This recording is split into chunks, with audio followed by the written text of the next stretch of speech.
Hello, કેમ છો વિદ્યાર્થી મિત્રો?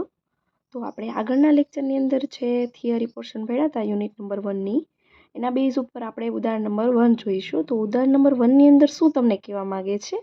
તો કહે છે કે આ વિધાન અસત્ય છે કે સત્ય તે જણાવો અને એના કારણ પણ જણાવવાનું છે. મતલબમાં કારણ સહિત તમારે ઉત્તર આપવાનો છે.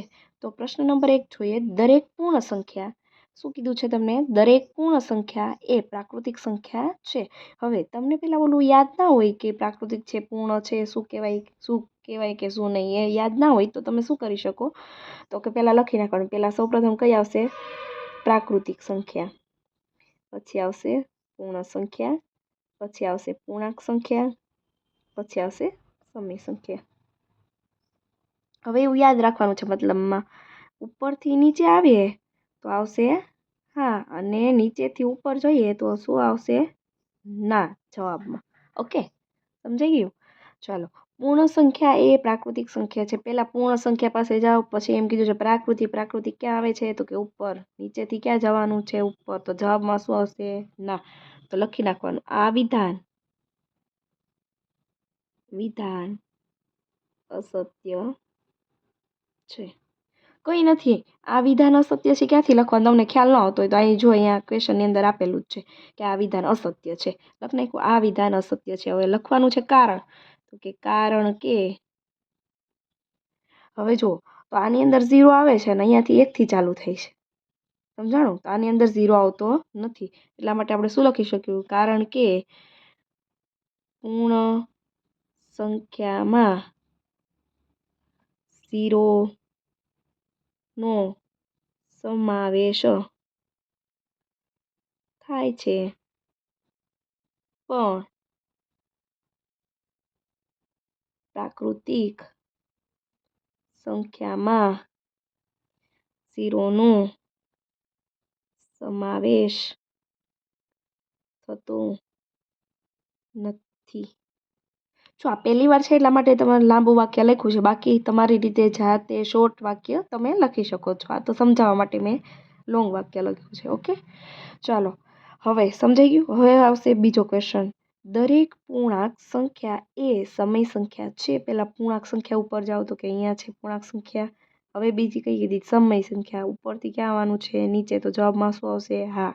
તો લખી શકો, આ વિધાન સત્ય છે. ભલે સત્ય છે, પણ શું કરવાનું છે? તમારે કારણ દર્શાવવાનું છે. કારણ કે શું આવશે? તો કે અહીંયાથી નીચે જાય છે એટલે આ આપણા પૂર્ણાંક સંખ્યા છે, એ સમય છે. તો કે હા, અહીંયા આપણે માઇનસવાળી સંખ્યા, 0 અને પ્લસવાળી સંખ્યા આવે છે, પણ એને સમય સંખ્યા સ્વરૂપે દર્શાવી. તો કે હા, આના છેદમાં કંઈ ના હોય શું લખી શકાય? એક એક આપણે લખી શકીએ. એટલા માટે તો લખી નાખવાનું, પૂર્ણાંક સંખ્યાનો સમાવેશ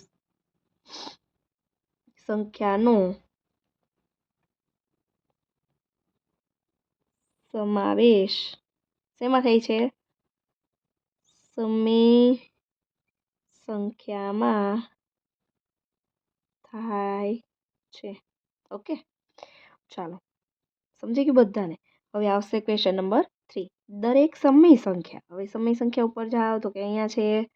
હવે શું કીધું છે?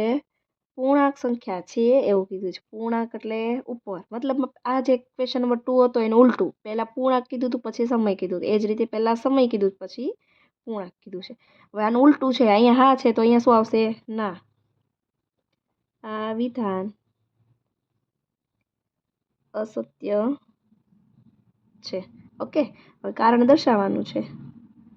કારણ કે સમય સંખ્યાનો સમાવેશ પૂર્ણાંક સંખ્યાની અંદર થતો નથી. કારણ કે પૂર્ણાંક છે એમાં 1, 0 અને માઇનસવાળી સંખ્યા, ધન સંખ્યા, ઋણ સંખ્યા અને 0નો જ સમાવેશ થાય છે. એટલા માટે કારણ કે સમય સંખ્યાનો સમાવેશ પૂર્ણાંક સંખ્યામાં થતો નથી. ઓકે, શોધો. પહેલા તો ખ્યાલ હોવો જોઈએ સમય સંખ્યા કઈ રીતે દર્શાવાય. તો કે અંશ અને છેદ સ્વરૂપે. ઓકે, વળી જ્યારે તમને સમય સંખ્યા મેળવવાની કીધી હોય છે ત્યારે છે ને જેટલી સમય સંખ્યા કીધી હોય ને એને n બરાબર લઈ લેવાની. કેટલી કીધી છે? 5.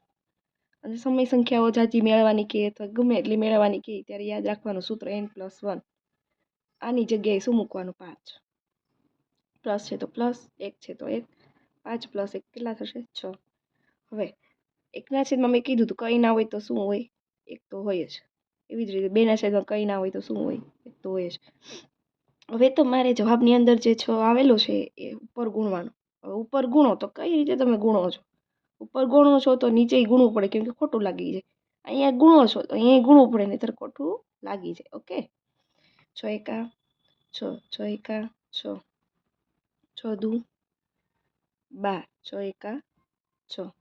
બે 1 અને 2 ની વચ્ચે એટલે મતલબ આ જે પ્રોસેસ કરીએ છીએ એની વચ્ચેની તમારે 5 સમય સંખ્યા લખવાની છે. તો 6 નહીં લેવાની અને 12 નહીં લેવાની, એની વચ્ચેની તમારે લખવાની. 6 પછીની 7/6, 8/6, 8 પછી 9/6, 10/6, 11/6.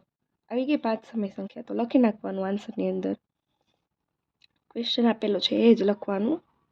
1 અને 2 વચ્ચેની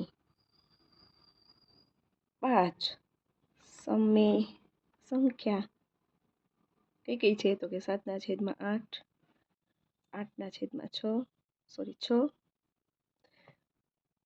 9/6, 10/6, 11/6. તો આ છે તમારો ક્વેશ્ચનનો આન્સર. Thank you.